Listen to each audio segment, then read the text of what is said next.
All right, y'all, I'm back with an update. This is just an update of how I'm feeling about the show so far. I done made it to episode 5 of each of them. So episode 5 of The Bear, Interview with the Vampire, and Sjogun. Yeah. So let's get into it. All right, I promise I'm gonna try to make this one short, this video short, but I gotta start with Interview with the Vampire. One, because, you know, Vampire Stats, my favorite and all that. But I gotta say, I had to throw that out my mind, okay? Because going strictly from Interview with the Vampire, I do not like Lestat. Like, clearly you can see that he's trying for Louis. Like, trying to, he calls it going against his nature, whatever it is. I don't like Lestat. He's an a-hole. He's a monster. He's just terrible. Now, when they do have their good times, obviously, it's great. I love to see it. I want to say it was episode 4 where they got Claudia. Like, Louis ended up saving Claudia and had Lestat change it to a vampire. Lestat didn't even want to do it, if I'm being honest, but he did it for Louis. And it was so great watching them as a little family, a little vampire family. I will say, Claudia, she adapted a little too easily to becoming a vampire. Like, she basically was like, oh, my other family did. Oh, well, I guess I'm a vampire now. Like, so hearing her inner monologue was hilarious. But I felt so bad for her. Like, you start to see her age. And I say you see her age, but you see her age mentally. Like, obviously, she's a vampire, so she's going to stay, I don't know, she's like 16-year-old. I don't know. She's a child, I think. So you start to see her age mentally and start to realize, oh, wait, like, nobody's going to want me. I look like a child to everybody. And so she starts to lash out. It's crazy. Honestly, she almost brought their downfall, because I said I was feeling sorry for her, which I am. But she was doing a little too much. She was body after body. Once she realized that she was going to be a child forever, she started killing randomly. She was hiding. I think she killed like 64 people and didn't let none of them know. She wasn't incinerating the bodies. I think she buried them like near the lake or the river or whatever. But that's shallow water, like shallow ground. She buried them there. So bodies washing up. The town is on like a manhunt trying to figure out who's killing all these people. So she almost got them exposed. And she did that a couple times, I feel like. So, Claudia, you lose some points for that because, yeah, we're not trying to die. You know what I mean? Louis, I do still like Louis, but from his stories, like, from his past, like, he's a bit aggravating. Because I feel like he wants Lestat to conform to everything for him, you know what I'm saying? And I don't really see Louis, like, meeting halfway, you know what I mean? Like, and eventually Lestat had enough of it. He snapped. Okay, he snapped. I think it was episode 5. He snapped because Claudia had left and Louis was depressed. I mean, house was looking terrible. He didn't go outside. He was barely eating. Lestat was still out doing his thing. You know what I'm saying? He was going out. He was dating other people. He was eating people. You know, it's Lestat. He wasn't really that traumatized. But once Claudia came back and Louis was about to leave Lestat for her, the fights. I'm talking about Lestat throwing him this way and that way. I thought Louis was, at first, like the way the camera pans out, I thought, you know what? I'm spending a lot of time talking about this. I'm gonna try to short it up, y'all. It's good. I feel bad for Claudia. I'm hoping though, since she's back, the family unit will get back together and we can get back to happy times. I mean, they vampires. They're gonna live forever, so get back to being happy. You know what I'm saying? Let's move on to the next. Okay, this next one's gonna be easy because it's The Bear. I gotta say, as stressful as this show is, it's kind of my stress relief between watching the other two shows. Like, this show is mostly stressful because they're always yelling at each other. I guess kitchens are just very high-paced. Like, I don't want to say kitchens because I think their kitchen is just very high-paced and everybody's yelling at each other.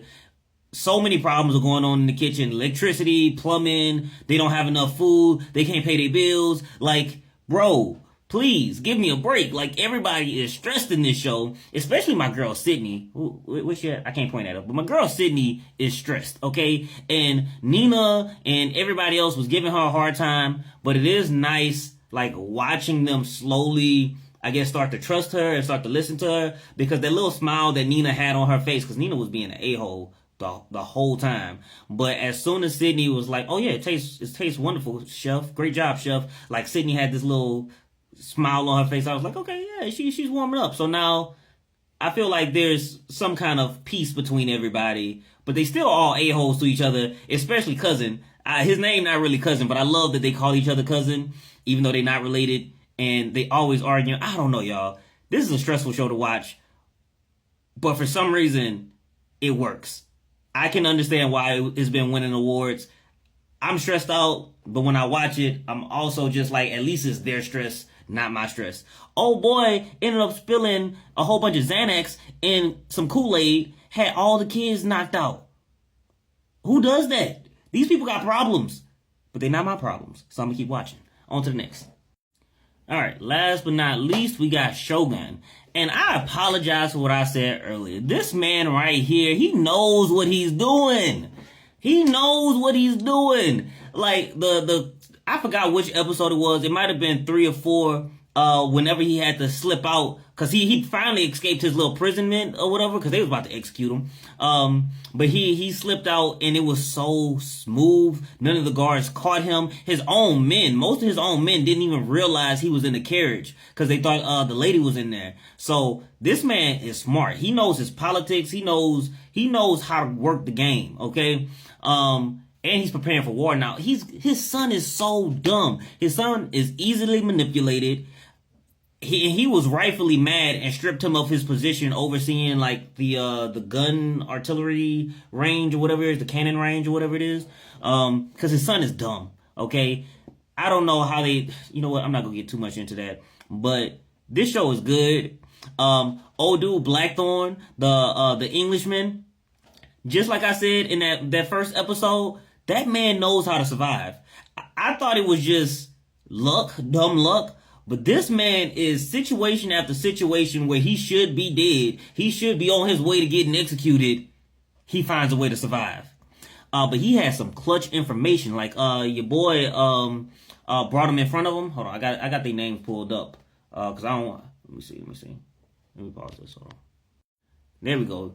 Toranaga. That's his name. Toranaga brought Blackthorn in front of him, and Blackthorn was able to let him know that the Catholics, I think it was the Spanish and the other ones, I can't remember their name right now, but they really splitting up the new world, you know what I'm saying? They trying to claim Japan. And your boy Toranaga like, what you mean? So he about to go to war just off the strength that somebody trying to claim their land as for their own.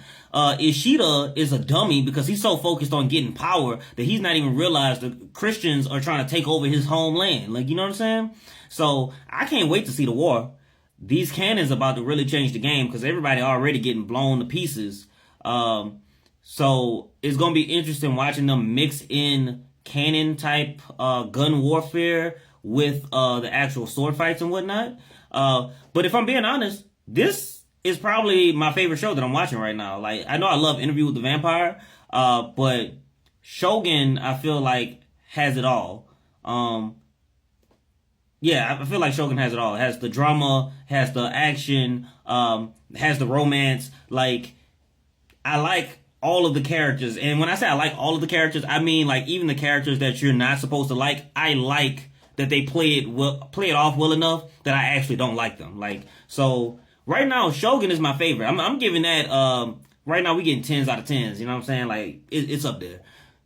Okay, this video ended up being just as long as the other ones. I guess I'm just making long videos. Or I should have split this into 3.